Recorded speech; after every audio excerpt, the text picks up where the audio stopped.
Good evening and welcome to Jazz and Conversation. I'm Wendy Peterson. I'm Nikki Orta. This is Nikki Orta. Things are look a little bit different tonight because we are not in the same location. Are we having a Regis, Kathy Lee, Abbott and Costello, Martin and Lewis moment? Yes, exactly. You are verboten in my place. Anyway, want to let you know a couple of things. Could you please put it wasn't that, but you see, this is why I need you here. I wanted you to put our collaborators. So, want to tell you a couple things. First of all, if you're new to us, welcome. We start. Is that? Oh, okay, good. That's exactly what I wanted. Thank you.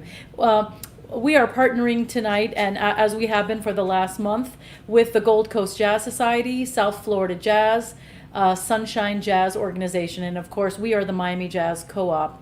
We started doing this show every Monday night at 8 o'clock just a couple weeks after quarantine started. I don't know the exact date. Do you happen to recall the date? I don't recall. It was late March, I believe, but the Miami Jazz Co-op had a Monday night jazz show every single Monday night in Coral Gables, and we didn't want people to get out of the habit of hearing and experiencing and enjoying live music. So the only thing we could come up with was to do this. And so this is what we're doing. We're bringing live music to you the best we can, and if it's not live, it's we talk about the music, we show in the pictures, and we learn all about people. And I've had so much fun learning about people that I've known for years, but really didn't know their backstory. So it's been fascinating. So I hope you enjoy it. Please share it with to your timeline if you can, because the more people we get, the better everything, the better the world is, I think. And let me piggyback on your comment about this. For any of you out there that don't know who I am or who Wendy is, we're also performers.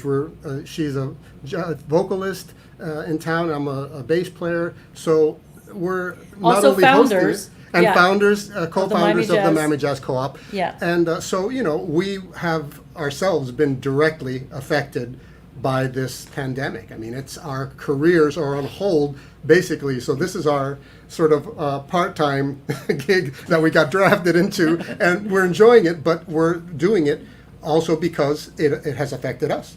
Yes. So anyway, all this to say, I'm Wendy. This is Nikki. We're so happy you're here and that we could share a Monday night with you, as we have been with the Miami Jazz Co-op for many, many, many years. But now what's really exciting is that we get to partner with all of the South Florida Jazz Societies, which makes me so happy. So once again, it is the South Florida Jazz, Gold Coast Jazz Society, and the Sunshine Jazz Organization. We thank them and we thank you. Tonight, we are going to learn all about the one and only Bobby Rodriguez, who is a band leader and a vocalist and a Renaissance man. And you will know more about that in just a few. So everybody, please welcome Bobby Rodriguez. Let's listen to a video real quick off the top. Thank you.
Get together, let the good times roll. Hey, y'all, tell everybody, Mr. Bobby's in town. Got $1.25 and I'm ready to clown. Don't let nobody play me cheap. I got 50 cents more than I'm gonna keep. So let the good times roll. Let the good times roll. I don't care if young or old. Get together, let the good times roll.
That's safe to say, but let's make all the stops along the way.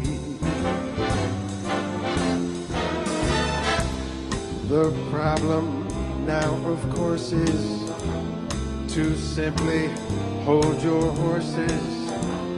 To rush would be a crime. Nice and easy does it. Nice and easy does it.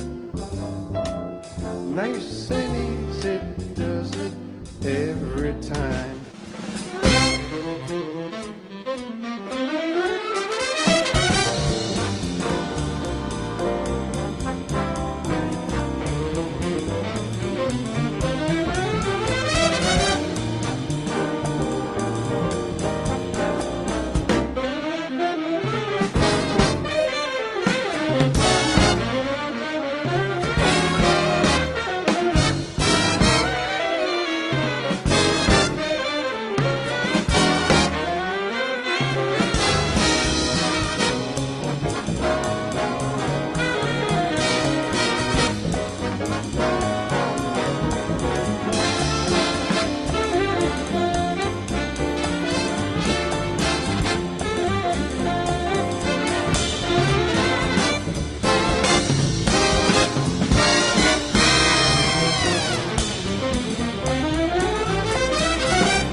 others I've seen might never be mean, might never be cross, try to be boss, but that wouldn't do.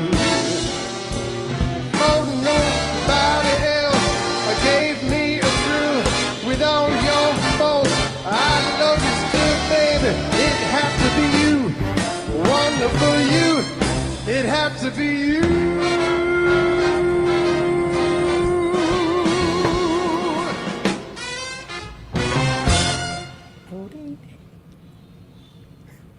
Yeah, nice.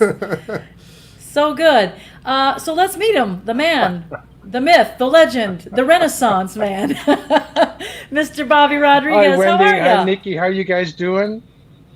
Hey, Doing that great. sounds So good. pretty good. I'd like to get a copy of that. Yeah. I was Couldn't you get some good players? I was going to say it's like the South Florida All Stars. Listen, Amazing. First of all, before we go any further, I want to say that you guys, I think you found your niche. You know, you guys Please don't say that. You guys do a wonderful job. Thank you. And you know, I mentioned to Nikki yesterday that unfortunately I haven't seen any of these shows from beginning to end, but I've seen a half an hour here, a half an hour there, and you guys do a great job. Yeah, well, Thank thank you you. very much. So now you got to go. Your assignment now is to go back and watch them all from beginning to end. All right, I'm going to sign off now. Thanks. So Bobby, talk to. How long have you been in the South Florida scene? Since 1977. That's I when actually you- moved down December 76 to perform and co-produce a show. I had just gotten off the road. I was on the road for almost 7 years, and there was no work left in New York. As you might already tell, I'm from New York, born and raised street kid, and there was no work left in New York at the time. So I had some friends down here that were doing quite well, and so I got together with a gentleman who was a local celebrity at the time, and we put together this show in a nightclub called Beethoven's, which was on 17th Street Causeway, which at the time was nothing like it is now. And it became the hottest thing in town for 3 years. We won all sorts of awards. And I kept my apartment in New York thinking, well, when the gig is over, I'll move back to New York. Right. But here I am. Yeah.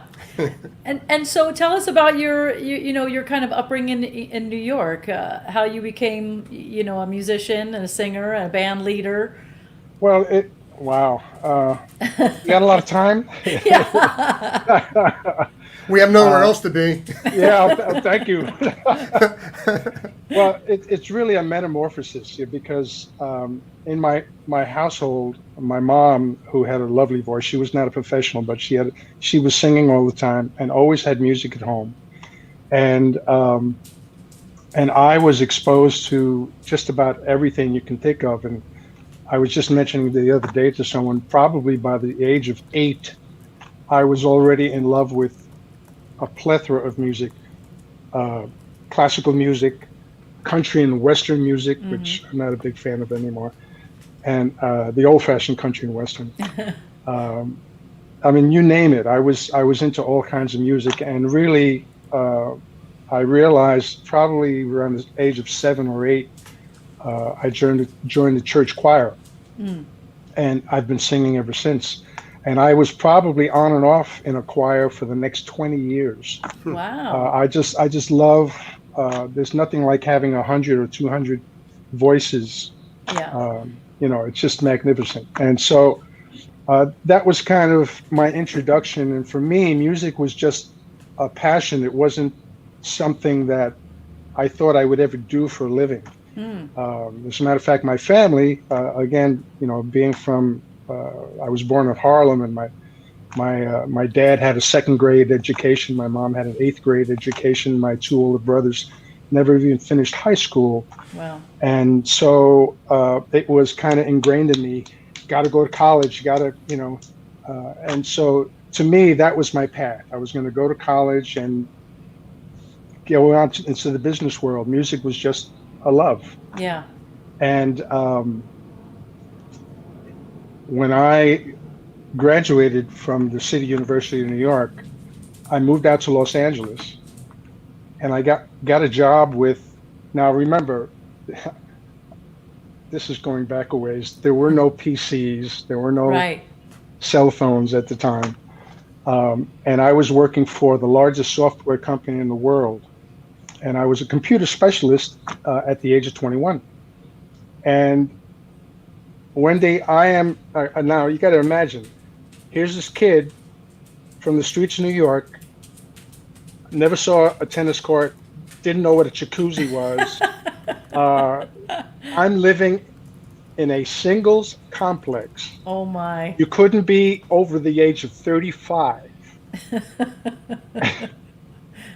And living in Los Angeles, being paid a lot of money for this job. And I get a phone call from some friends of mine who I had been in a band with prior to that. And they said, Bobby, we want you to come back to New York. We're putting a band together. Are you crazy? I'm living a lifestyle that doesn't exist in New York. Right. No, but we're doing this to make the big time. This is not for fun. Let me think about it. I'll call you back. Gave my job a 2-week notice. Oh my. Gave up my gosh. career. Never looked back. And I was in the music business from that point on. Wow. That's how it's done. Commitment. You commit.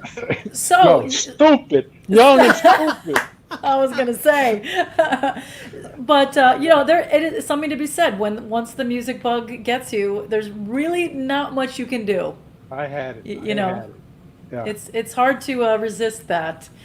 So let's actually see some of the New York bands and stuff that you had. These are great. Okay, so this is my first real band. Check this out. This band is made up of a drummer, 2 guitar players, and a saxophone. That's it. No bass, no keyboard. I guess that outfit didn't catch on. Yeah, that's great. And a funny story, the second guy from the right was the drummer. I haven't spoken to him in 50 years. He found me on Facebook recently Wow. Oh. and sent me this picture. That is what Facebook is good for. That's true. You know, like we all complain and we get mad. Like it's just to actually find your friends that you've known forever or thought you would never have, see again, and somehow they pop up. It's kind of a cool thing, usually. Now, did he stick with the music business or did he move on to something else? No, he moved. They all moved on to something else. But, Okay. I wound up sticking with it. obviously. Yeah. And you said the coolest picture of this cabaret card that you had to have when you were a musician in New York. It's fascinating. Yeah, back then you could not perform in a nightclub without a cabaret card, basically like a license.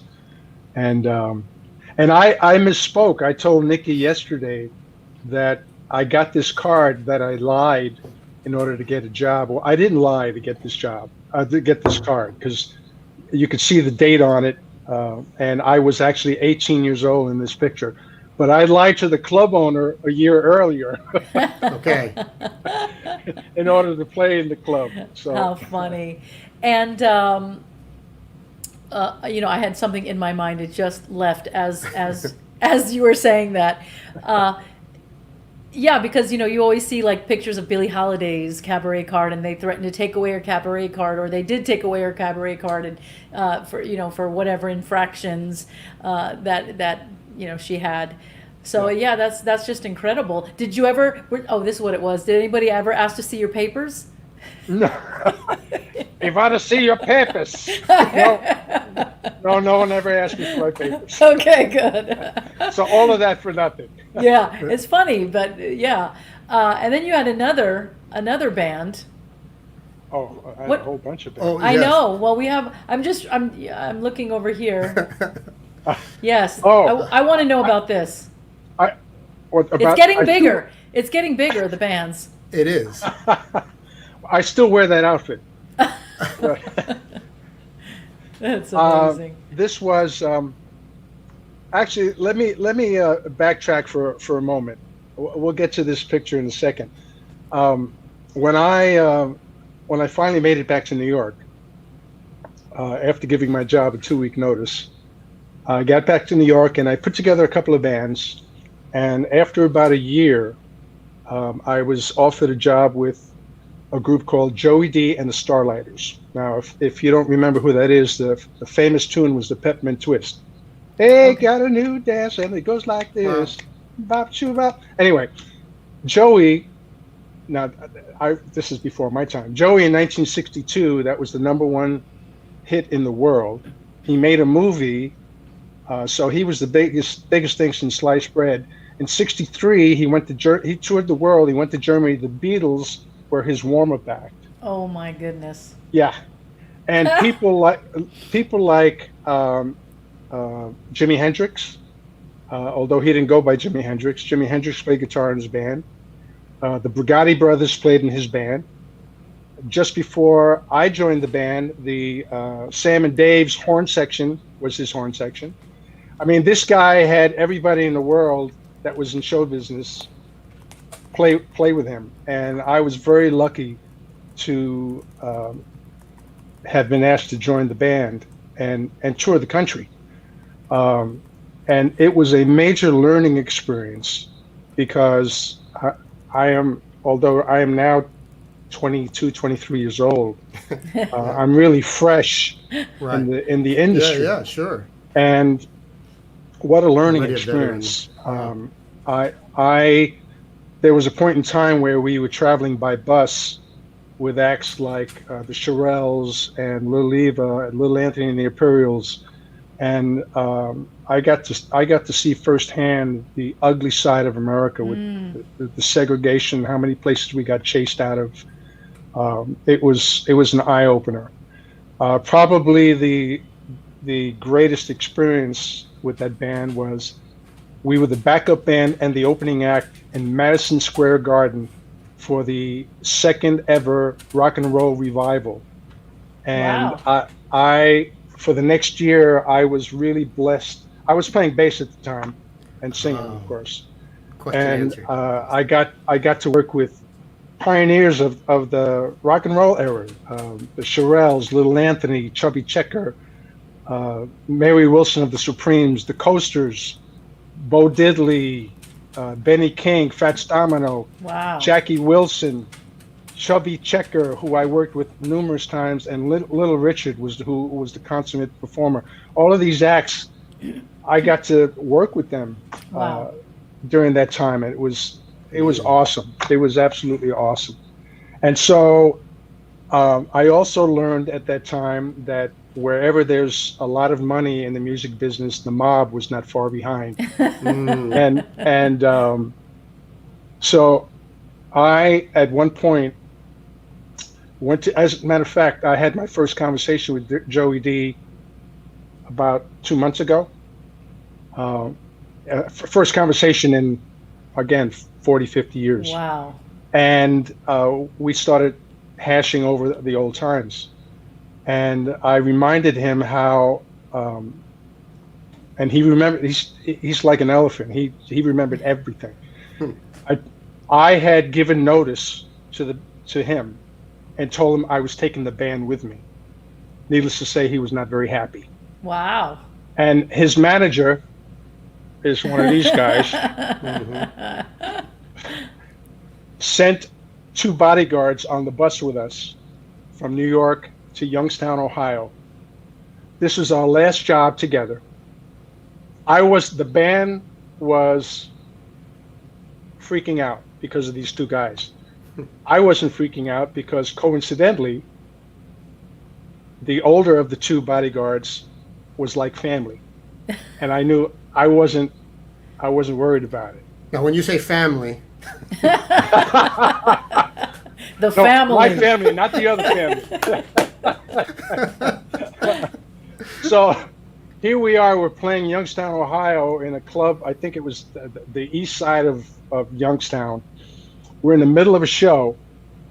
The owner of the show walks up to the stage right in the middle of a song, grabs the mic out of Joey's hand, turns around to the audience and says, "Hey, you know, people accuse of us of having no class here on the east side of Youngstown, and I bring a class act over here. So I want you to pay friggin' attention to this act. Here, finish the show." Wow. Old school. And everybody paid attention. Everybody paid attention, and you know, so that was my last job with Joey. There's a lot more stories I could tell you about that, but Well, you get know back what? to I would love to hear some music. I would love to hear. Well, I wish we had some recordings of some of the older stuff, but so do I. But we have a great recording of you singing one of my. This is one of my favorite songs, actually. I recently started singing it too, so I just love it. Ain't that a kick in the head? Oh. Great song. Let's listen to it. And I changed the lyrics for the show that I did. Oh. Yeah.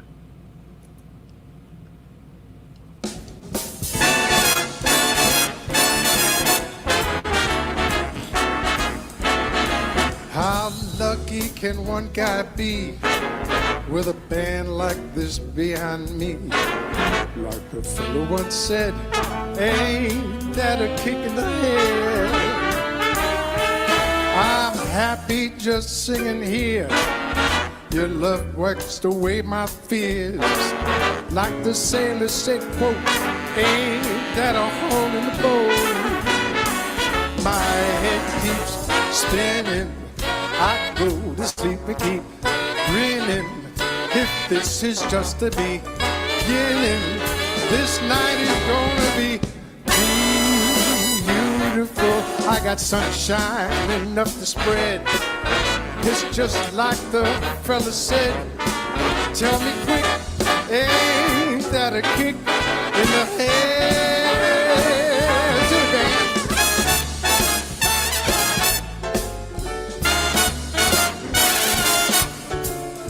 The fellow once said, ain't that a kick in the head?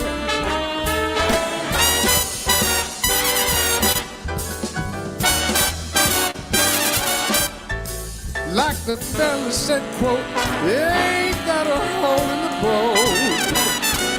My head keeps spinning. I go to sleep and keep grinning. If this is just the beginning, this night is gonna be beautiful. I got sunshine enough to spread. It's just like the fella said. I couldn't be any better or I'd be sick. Hey, tell me quick, ain't that a kick? Tell me quick, ain't that a kick in the head?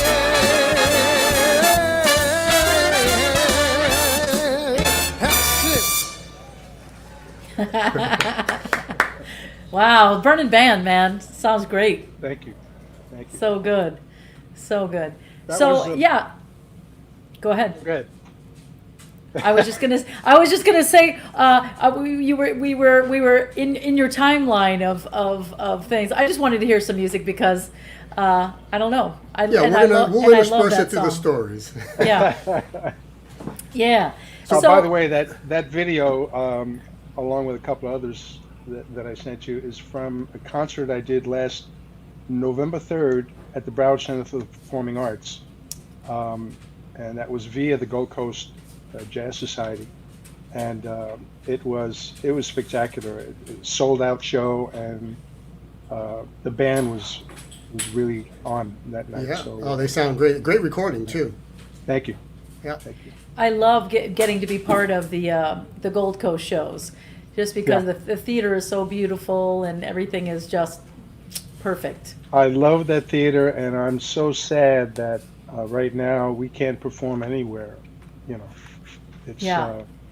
it's going to be interesting to see how things get when things start opening up. Yeah, because we're gonna have to figure out how to open up safely, and Yeah. yeah. What's your feeling about that, Bobby? I mean, I know it's all a guessing game, but It is a guessing game, and for me, I've also, as you guys know, I also produce events and festivals, and Yes. so my company is just totally shut down at this point. Yeah. And the largest event that I do, which is the Florida Renaissance Festival, I just spoke to the director for the county today, and we both agree that 5 months from now, the show opens February 13th. We have no idea where we're going to be at that Right. point. The Yeah. good news is that as of yesterday, I was informed that the Fort Lauderdale International Boat Show has been given the green light to open. I saw that. We are talking, I don't know if they're putting a cap on it. I would assume they may be, but they typically get 100,000 people in 4 days. And so if they do well, it's going to be good for our industry, because then things will progressively start to open up. yep. Yeah. It'll be interesting to see how that goes, especially because probably most of those people are out of town people coming from Yeah. other. So I don't know how many people are traveling, and Yeah. it'll be interesting for sure. It's going to be interesting for sure. But back to you. Yeah, we're going to do a year-by-year chronology. Oh my God. This is a We're- five-parter. We're only up to like, yeah, we're only up to like what, 78 maybe? I don't think so. No, no, I think we're still in the 60s, are we not? no. We just left off 1972. Here we Oh, go you then. see, we're in the 70s. So now, does this lead us to this? After I left Joey D, I got into this show band. Back then, there was a lot of bands. They were known as show bands. Not only did they play cover tunes, but they would do floor shows in hotels and that type of thing. So this was a show band that I was in for probably a year, and then following that, I had several more bands until there's another one. That one's 73, 74. Yeah. Wow. And I see you have your bass there. I saw this picture and I was like, wait a minute. He was holding a guitar in the other one. He's holding a bass in this one. Is he posing, or you play all these instruments? No, I used to be a guitar player in the early years. I haven't. Was that touched your guitar. first instrument? Guitar? Actually, harmonica was my first instrument. Oh, okay. And Wow. then guitar, and then bass, and then finally when I moved to Florida, actually a year before I moved to Florida, I stopped playing altogether and just went out front, and traveled. The last year on the road was with another show band, and up front with 3 other people. Wow. You took Now- you took that leap. I took that leap. Yeah. I took that leap. As a matter of fact, we on the road. We came to Fort Lauderdale, and there were 2 very popular nightclubs at the time. One was called Mr. Pips, and the other one was Pete and Lenny's. And they were not far from each other. And this is later on. But anyway, we were asked to be the house band, which is what planted the seed for me to move to Fort Lauderdale. We were asked to be the house band at Mr. Pips, but we had a contract with Pete and Lenny's, and they went to the owner, Mr. Pips, and said, "You can't have them. It's a non-compete." So, Yeah. so that band split up, and Right. that's when I moved to Florida, and we started the show on 17th Street Causeway. Now, great. it sounds like these are the days when you could keep a gig for years, huh? I was never, until I opened my business, I had never been out of work. Just went from one job, one band to the next. I was very lucky, very lucky. And then when I moved to Fort Lauderdale in '77, and as I mentioned, I opened up that show on 17th Street Causeway. In late 77, early 78, with the help of a musician by the name of Abe Batesh, who I believe is still living here in town. He helped me put together a big band. I had never worked with a big band before. It was a dream. And he knew all the players in town. And coincidentally, at the same time that we were doing that, I was performing at Beethoven's, and the famous Jerry Lewis came into the club to see our shows. He came backstage. Well, there it is. There's Jerry Lewis, and that's a backstage picture. He came in and he said, "You kids are awesome. I'm going to put you," he was here to produce a movie in South Florida. "I'm going to put you in the movie, and I have a part for you, Mr. Rodriguez." And unfortunately, neither ever happened because there was the financer of the motion picture booked it, and they were all left here stranded. But the point of the story is, I knew that Jerry Lewis loved to conduct, especially with the Count Basie Orchestra. So I got a hold of an arrangement from someone of April in Paris, and I asked Jerry Lewis if he would conduct. And in my first concert, I had Jerry Lewis as my guest conductor. Wow. Oh, that's amazing. Now, we have a clip. Pardon the audio. It's a live thing. At that time, the tech wasn't as great as it is today. But we have a 2-minute clip of Jerry Lewis interacting with you and the band. Is there anything we need to set this up? No, you got it. Ladies and gentlemen, at this time, I have the great privilege of acknowledging the presence of a gentleman who I've admired for many, many years. I'm sure you all have. Ladies and gentlemen, how about a hand for Mr. Jerry Lewis?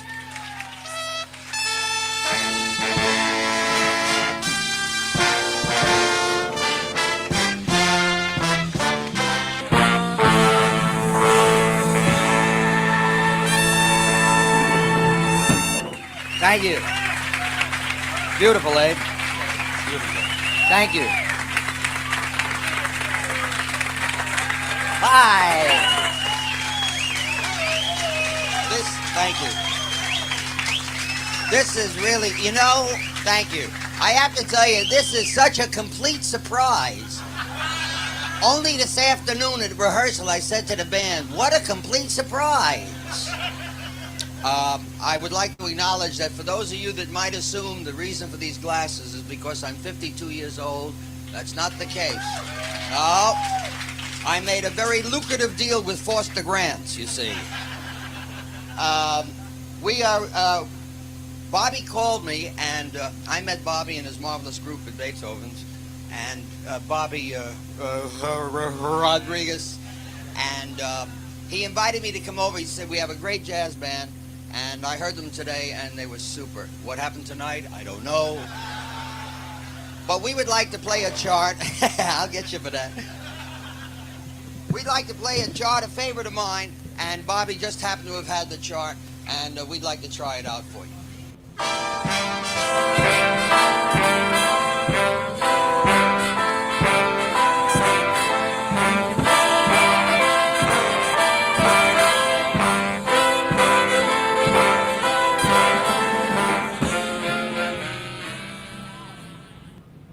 Wow. How fun is that? That was awesome. And I have to tell you, I didn't just happen to have the chart. I must have made 100 phone calls to get my hand on that chart. And there was no internet, no cell phones. Yeah. It was like, oh my God, I got to get this chart. That's incredible. Tenacity right there, Bobby. Absolutely. That's just... I know this is a year before that. I just wanted to not skip over it. Yeah. Ooh. Again, part of the cast at Beethoven's. And we were visited by, it was the place in Fort Lauderdale. So we had all sorts of stars come in to watch our shows. And of course, that's Tina Turner and the gal next to her, one of her dancers. And she came in one night after, I don't know if you remember the Sunrise Musical Theater. Of course, sure. And she was performing there 2 nights in a row. and she was making her comeback. She had broken from Ike at the time, and she came in, saw the show. She said, "Listen, I'm coming back tomorrow, but it's going to be at the same time. Is there any way that you guys can switch your show around so I can Oh see a my- different show?" Wow. It was, absolutely. For Tina Turner, because we did 3 one-hour shows a night, 6 nights a week. Wow. And so we switched the show for her, and she was lovely. She was just such a down-home person. It was great. Cool. Yeah. So let's hear a cut from your big band called Cut and Run. In fact, I love the fact that this recording, you just are delving into so many different styles, and the band sounds great on all of them, and there's some vocal cuts in there as well. So we're going to get to a few of them, but I'd love Okay. to play a Cut and Run now. So let's give that a listen, and then we'll come back and take up the story. Sounds great.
Woo!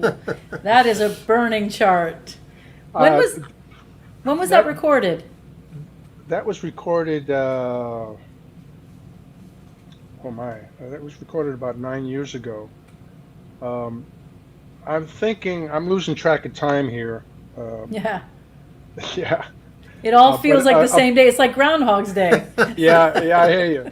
About 12 years ago, I was turned on to a big band and big band arranger by the name of Gordon Goodwin, out of Los Angeles.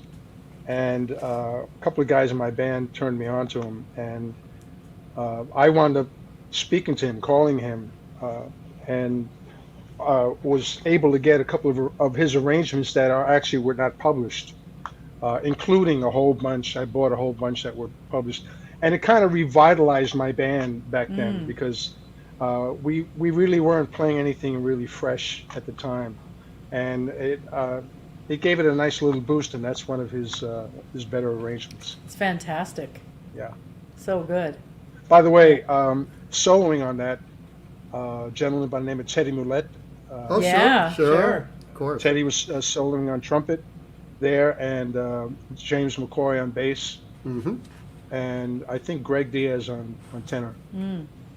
Fantastic musicians, all of them. All, yeah, all just amazing South Florida guys. Yeah. You know, people that we call our own, which is We are so, we are blessed with some great musicians down here. It's We really are. incredible. I'm always amazed when I think about how much talent is down here, and it's great. It's so amazing. I wanted to say something really quickly because some of you might have noticed the crawl on the bottom of the screen, and I just wanted to say that because of this pandemic, like live music is pretty much stopped dead in its tracks. And so what we do to try to to help our musicians is we have a tip jar. And so want to let you know that, first of all, the first $100 will be matched. So that's pretty cool. And all you would have to do is text the word tip jar to the number 44321. And it sends you a link to actually then go ahead and make your donation. It's really, really safe. And it's easy. And we appreciate it. And all of the money in the tip jar goes to our guest, who tonight is Bobby Rodriguez, so the lucky recipient. Woo-hoo. So anyway, we appreciate, we do this because, we want to keep live music alive, but we also need to keep live musicians alive. So anything you can donate, it's appreciated, and I just wanted to go ahead and mention that. And then we can go back to the Bobby Rodriguez story. Yeah, which I think we're like approaching the 80s. Oh, do we want to even touch that decade? Hey, listen, we made it through the 60s. That's true. the era. It's true. It's true. That's I still true. get flashbacks from that era. Then you did it right, I guess. That's Yeah, absolutely. Yeah. So we have. What did you want to? What do you think we should do next, Nikki? Well, I want to hear what happened. So, really, we are in the 80s. Okay, and so to because continue it's a the long story. career. Yeah. We're doing it. Yeah. So now, as every gig always comes to an end, this wonderful gig that I had for 3 years at this nightclub on 17th Street came to an end. I had fallen ill, and it was the first time ever that I was out of work, and pretty much was running through my savings, and I really didn't like the feeling, especially. I landed a couple of gigs here and there, just like single things. I decided that since I was producer or co-producer or band leader of so many things that I did, that I would go into business for myself. So in '81, I went into business thinking I was going to produce what they call industrials. You know what an industrial is? I do. Where a corporation like IBM has got a new product and they want to put a show around that new product, fly in all of their people and promote it to their, so those are called industrials. And I had done a whole bunch of those prior to '81. And I thought, it's just easy, I can do this. I had no clue. I was never did anything in business before. I had no idea how hard it was to get. I landed no jobs, not one job in the first year. So I was forced to become a quasi booking agent. I knew everybody in town, and so I became the guy, the go-to guy for particularly for jazz. And I was booking a lot of small places with jazz. Again, my band now, the first concert was 78, so by 81 it now became the Bobby Rodriguez Orchestra. And the 80s were the heyday. By 82, the band was working 3 nights a week, plus Sunday afternoon, and there were several months where I had 2 bands working on Sunday afternoon. And these are big bands or These just? are all big bands. Wow. All big bands. So that's unheard of.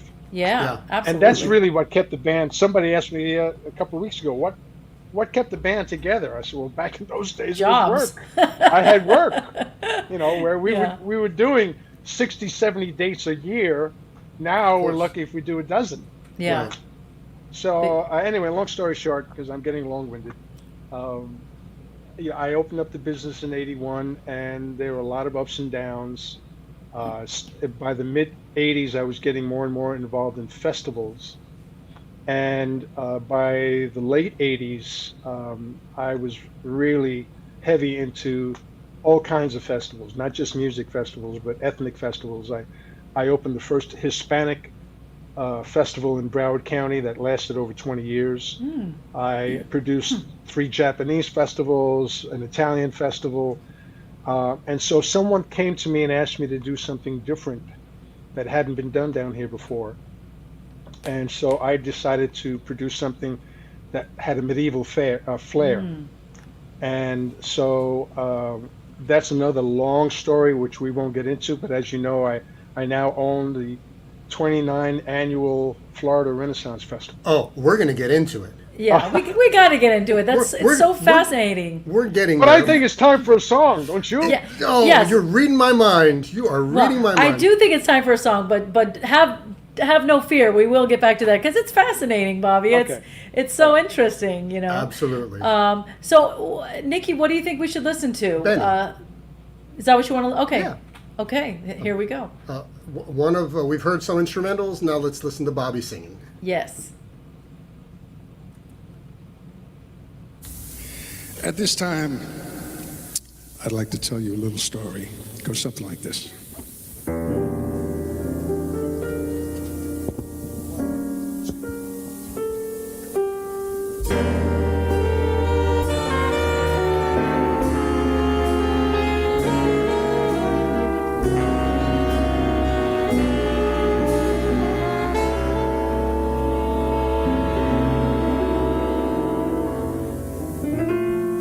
A long time ago, a second lieutenant named Spears, he returned to his home after being overseas 3 years. His wife said, "Welcome home, dear. But since you've been gone, you see, we've been blessed with a darling baby, and a cute little one is he." She took the baby in her arms and said, "Benny is his name." He said, "I've been gone away 3 years, darling. Won't you please explain, so I won't seem so dumb? Tell me, where did little Benny come from?" And every time he asked, she said, "Benny's from heaven." His face turned red, but she repeatedly said, "Benny's from heaven." He said he asked the neighbors that come around, but no one seems to remember a Benny coming down. Now he said about a little thing like that, I ordinary wouldn't bother. Mama, what little I know about children, they got to have fathers. And when I look at Benny, I can plainly see Benny must be from heaven, 'cause he surely ain't from me.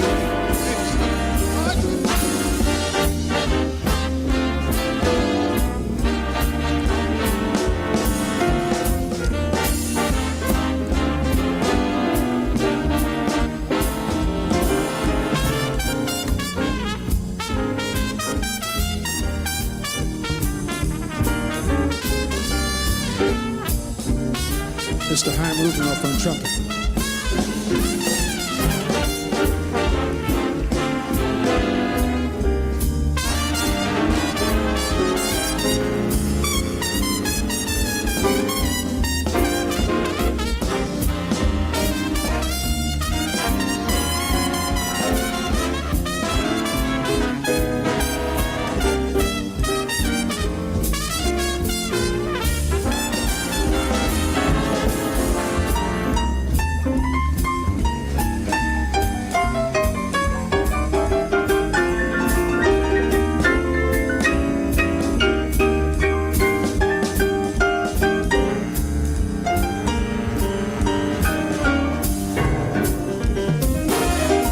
Mr. Gary Mayon on piano.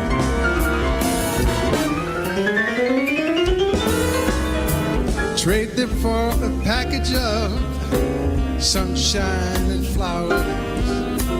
If you want things you love, you must have showers. And when you see it thunder, don't run under a tree.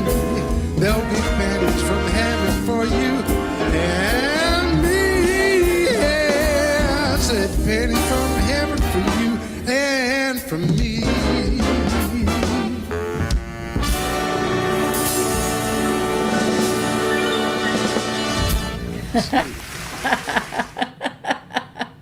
That is just adorable. Do you know who wrote those lyrics? You know, I'm having a senior moment.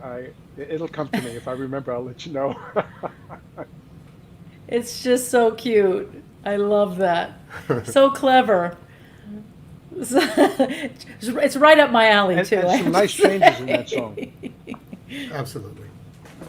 Yeah. Yeah, it's a great song, for sure. So how did you come to be the owner of the Renaissance Festival? Well, as I mentioned, you know, I was involved in a lot of festivals, and so when I was approached to produce something that hadn't been done before for someone else, actually, let me back up for a moment. I was part of a support group for the soon-to-come Broward Center for the Performing Arts, which hadn't been built yet. Wow. And I was part of I was in the young professionals. I was young then. and the other group, which was made up of older women whose husbands had more money than they knew what to do with. And so they approached me. And I came up with this idea. I said, let's do a medieval event. And we'll incorporate a whole bunch of performers that'll be groveling at your feet, and you can be dressed in royalty, and they love the idea. Long story short, 3 months before the event was supposed to take place, the financier and the Broward Center had a clashing. They pulled the plug out from under me. Now, mind you, I had contracts with people all over the country, and I was very lucky in that nobody held me to the contract. They all let me out of the contract. So here I am. I spent a year preparing for this event. It didn't happen. I decided I'm going to do it again. I'm going to do it myself. Oh. Now I get the city of Fort Lauderdale to partner with me. They were going to be my main sponsor. Again, 3 months before the event's supposed to take place, they announced that there's another festival down the street that's going to take place, which would have killed me. So I had to cancel the event. I think we have a picture of you and having a meeting with them. That's it, right?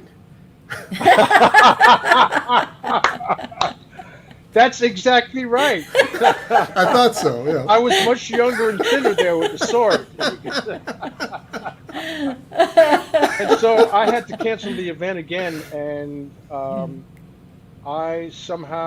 managed to stick with it, and And again, people, a year- and all the people that you hired and contracted and canceled on 2 years in a row, they still Wow. believed in you enough to do the next no, year. they did not believe in me at that point. I had to get a lot of new people. I had a handful of people that stuck with me, but most of them was like, this guy, forget it, he's a loser.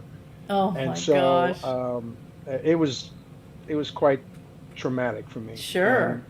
So I opened the show, and again, now I am classified as a CFEE, Certified Festival Events Executive. I'm supposedly a specialist in the festival business. Okay. Wizard. Had I a known wizard. then what I know now, I never would have opened it. Really? Because festivals don't make money in the early years. Mm. And I had no money at the time. To begin with. So Yeah. I was blessed that we broke even the first year, which was a miracle. Wow.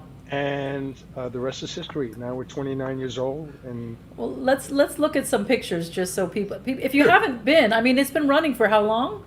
29 years. I can remember So- going with, every year I want to go and then something happens and I don't go, but I remember going with one of my kids' classes, on a field trip, and we had the best time. It really was so much fun. Well, let's look at this exciting promo clip. Check this Oh, out. okay. Step back in time to the 16th century at the 27th Annual Florida Renaissance Festival. Enjoy jesters and jugglers, armored knights jousting, lively music, and continuous entertainment for the whole family. It's 7 glorious weekends of joyous feasting and drinking, where every weekend has its own unique and exciting theme. Join us February 9th through March 24th and live the adventure at Quiet Waters Park in Deerfield Beach. For more info, visit www.ren-fest.com. Uh-huh. Sign me up. I'm in. I want to know how you auditioned the wenches. This is a I family think you show. have We the can't gig talk already, about Wendy. Oh, thank you, Nikki. I appreciate that. that. You've got the job, Wendy. You don't have to Woo! audition. We'll make you a bar wench. I like it. Oh, I love it. And a two-fisted, beer Two-fisted, yeah, 2 toting. mugs. Yeah, I love it. We do have picks. I was mocking this one, but Yes. it wasn't really the meeting. But so you really do all the jousting, because I remember we saw jousting and it Yeah. was pretty impressive. We have over 12 stages with continuous entertainment, and I'm probably the only Renaissance Fair owner in the country that is also a musician, and so consequently, we probably have the best music of any Renaissance festival in the country. How do you find looters? Which has a whole different meaning right now at this That's point in right. time. But Wow. Oh, Looters. no. I'm not going to go lootist. Nice. Fortunately, at this point, because of the success of the event and the size of the event, people are approaching us all the time. yeah. So, but in the early years, it was hard to find. I got to tell you, I went 2 years in a row, and it's much like Wendy, same thing. Whenever I was trying to get around to it, something would happen, but I went to 2 of them in a row with my family, and it was a blast. Yeah. It's something completely different, which is so fun. Look at this Very cast, the nice. characters. Yeah, Yeah.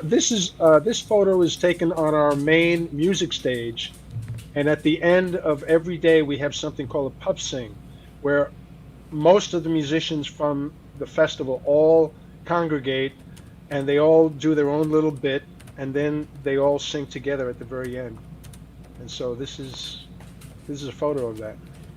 A lot And of this is fun. after drinking some real stuff, huh? I'm guessing. Huzzah! Huzzah! Well, let's okay. So the question was, going back to what we were talking about before. You have high hopes to do it again in February, if Yes, possible, if at all absolutely. possible. Well, I Right. have my staff working full time right now on it, as we normally would be at this time of year. And we are praying that come February 13th that we will be able to open. Wow. Yeah. Well, I will definitely keep my fingers and toes and whatever else I can cross, keep them crossed. Yeah, and we can use all the prayers we can get, not only for the festival, but for the industry as a whole, because not only these Renaissance performers, but all musicians and all performing artists the majority are out of work, and there's nothing in sight at this point, at least not till the end of the year. Yeah, it's an amazing thing that's going on. But hey, that's why we're doing this, to try to keep the music going and get us used to Monday nights, and you know, stay in the habit of Monday night music, you know, and so let's listen to some more music. That would be a good thing. What do you got lined up for us, Nick? Funky stuff. Funky. Here we go.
Funky.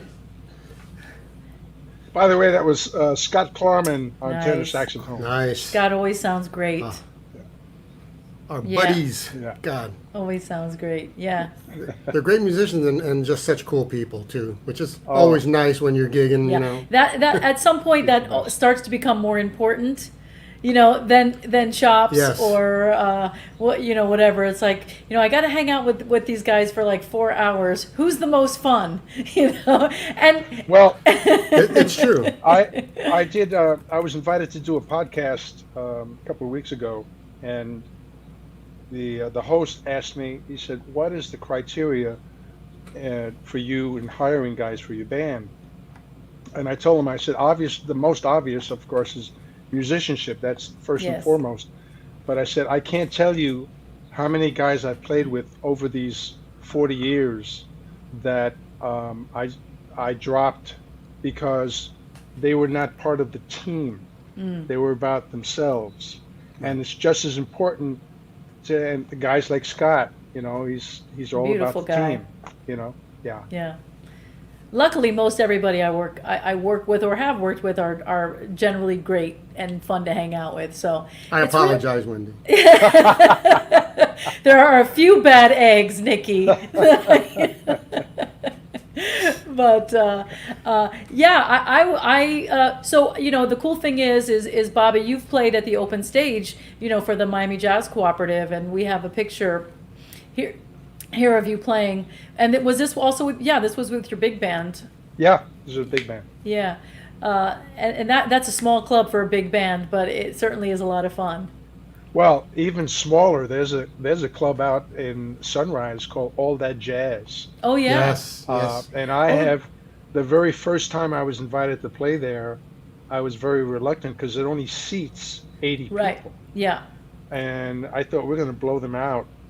But it was so intimate. I literally, Yeah. the person in front of me, 3 feet away, the first table. Yeah. But we performed there probably 5 times. And Yeah, I love playing there. Mike's a great guy, and it's definitely a hometown feeling, a family Yeah. feeling for sure. This should be the next setup, surrounding the audience, Oh, right? Well, this is a photo of we typically set up, this is my studio. It's a rehearsal studio, which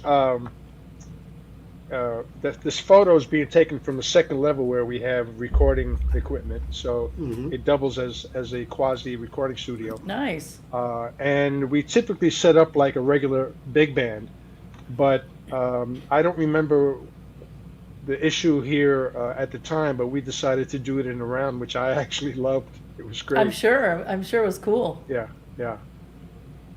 I went to an art exhibit once, and part of it was like art you find in real life, and one of them was an exhibit, featuring music, and it was somebody had gone in and placed a microphone in front of every person in a choir, like and like 100-person choir, and then had 100 speakers in a circle.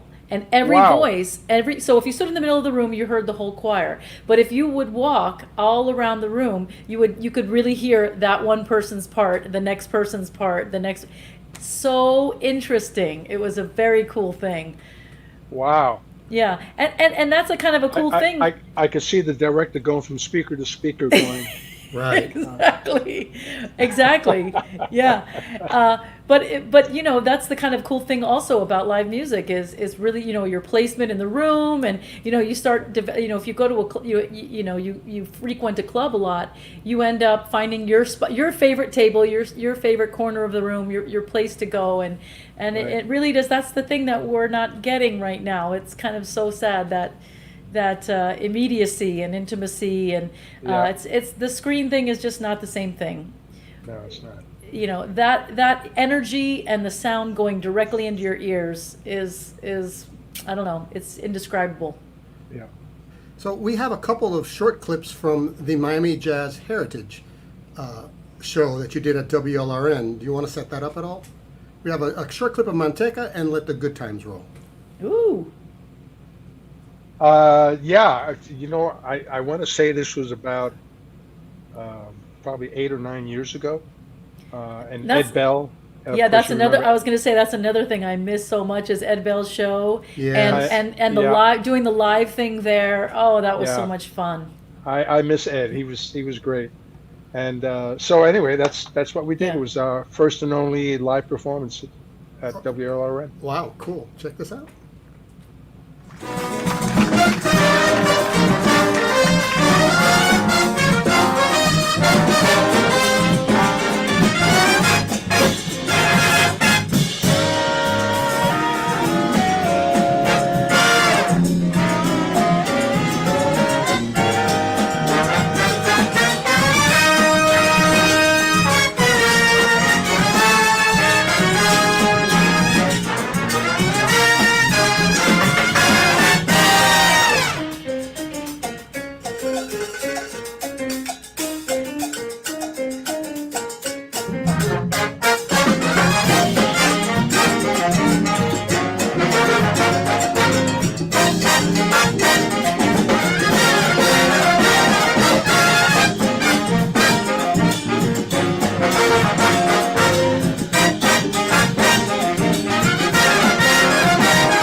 Hey, everybody, let's have some fun. We only live once, only dead and done. So let the good times roll. Let the good times roll. I don't care if you're young or old. Get together, let the good times roll. Don't sit there moving, talking trash. You wanna have a ball, you gotta spend some cash. So let the good times roll. And when the big bank roll, I don't care if you're young or old. Get together, let the good times roll.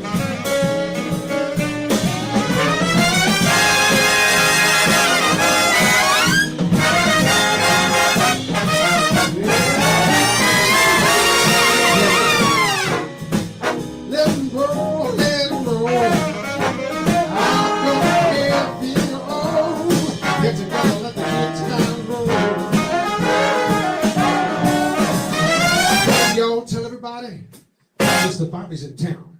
I got $1.25 and I'm ready to clown. Don't let nobody sell me cheap. I got 50 cents more than I'm gonna keep. So let the good times roll. Let the good times roll. I don't care if you're old. Get together, let the good times roll. No matter what, rain or weather, birds and the feather gonna stick together. So get yourself under control. Get yourself under control. Get together, let the good times roll.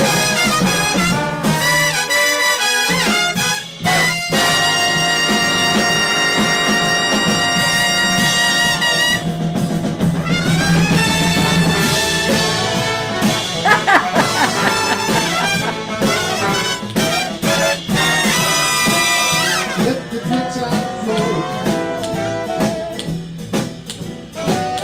I don't care if you're young or old.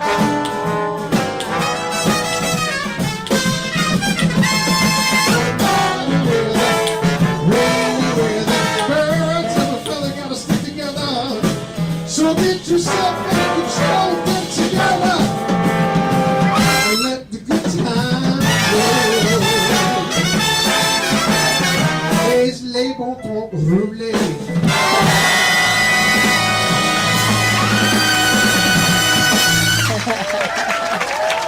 Psych. I love the. I'm a sucker for the fake ending, man. I love it so much. That's one of those things I just love so much. Fantastic. Yeah, Bobby, man, you've done some great stuff. Thank you. And Yeah. I'm very proud of the band. And At this point, I'd venture to say that at least half of the band has been with me over 15 years now. Wow. That says something. Yeah. And I've got a couple of guys. Unfortunately, Teddy Millette, he's Yeah. moved back up to Orlando, but Teddy's one of those guys. He's been with me on and off for over 30 years. Yeah. And he's just, wow, he's an incredible musician. Yeah. Amazing. Yeah. Yeah. Well, it's been so much fun learning your story and hearing your music. I thoroughly enjoyed myself. Well, thank you. And I was going into this going, how the hell, what are we going to do for 90 minutes? It's like, I could go on for another hour. That's I know. the thing. Yeah. You start thinking about your career, and Yeah. I know there's a lot we're leaving out. Yeah, you can't Yeah. do it all, but we try to get the highlights and man, the band sounds just so good. You sound amazing, and you. I cannot wait to see you live and in person.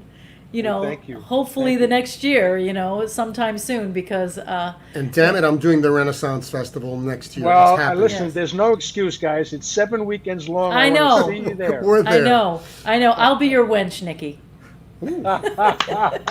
Promise? Wow, you got that on record. All right. So one more time, we want to thank, thank Bobby, and we want to remind everybody that to please support our musicians. The first $100 will be matched. All you have to do, it's so easy. You text the word tip jar to the number 44321, and it will prompt you to send you a link, to a secure network where you can leave your money, and we appreciate it all. And I would like to go out, listening to maybe there's a boat that's leaving soon for New York. I love that song. Nobody does that. It's a great tune.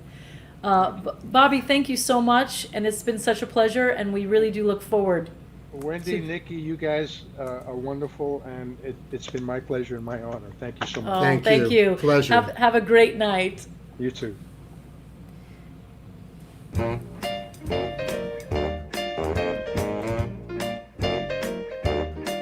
There's a boat leaving soon for New York. Yeah, come with me. That's where we belong, sister. You and me can live that high life in New York. Yeah, you better come with me, girl. There we can't go wrong. I'll buy you the swellest mansion up on Upper Fifth Avenue. And through Harlem, we're gonna go strutting, and there'll be nothing too good for you. I'll dress you in silks and satins, in the latest Paris styles. Oh, the blues you'll be forgetting, there'll be no fretting, just nothing but smiles. Come along with me, that's the place. Don't be a fool, come along, come along.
Buy you the swellest mansion up on Upper Fifth Avenue.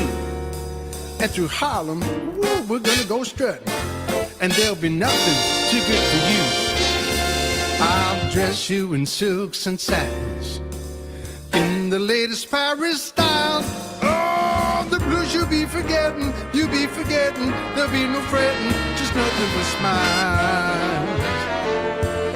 Come along with me, that's the place.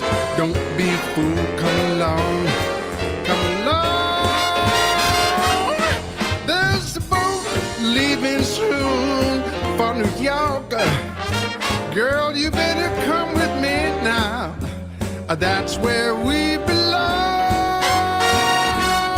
Oh, sister, oh, that's where we belong.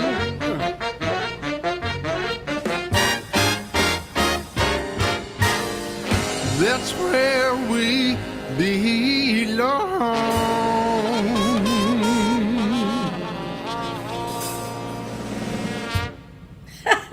Wow. I detect What a great- a Jack Sheldon vibe there, Yeah, a little bit. Yeah, which is way cool. The charts are very great. It was so fun. Great, interesting dude. Fantastic, yeah. Yeah. So what do we got coming up? We have. I'm going to tell you what's coming up. Next week, we will feature South Florida's one and only Martin Hand. We've been seeing him all night, it seems. I know he's been in Bobby's band. So band leader, guitarist. He sings a little bit, and here's the thing: I've known him forever. Don't know much about his history. Yes. So we're going to learn together, and I'm really excited. And then the following week, we will feature David Fernandez, who's an amazing saxophonist, Saxophonist. saxophone player, and a hilarious guy. So I'm hoping we get to see some of his nuttiness. I know he kind of reins it in a little bit when he's in public, but We have to bring it out. yeah, we're going to have to try because he's a very funny guy. And I just want to say thanks again to our partners, the Sunshine Jazz Organization, South Florida Jazz, and the Gold Coast Jazz Society. We appreciate everything that you guys do on your own, and I'm just so happy to that the Miami Jazz Co-op is able to partner up with you guys, and I thank you, everybody who's watching and listening, and who will watch and listen. Thank you so much for spending Monday nights with us. Don't forget to share and like our page. And if you're on YouTube, you can subscribe to our channel. Every little bit helps. And we thank you so much, and we hope you have a fantastic week. Stay safe. Good night, everyone. Good night.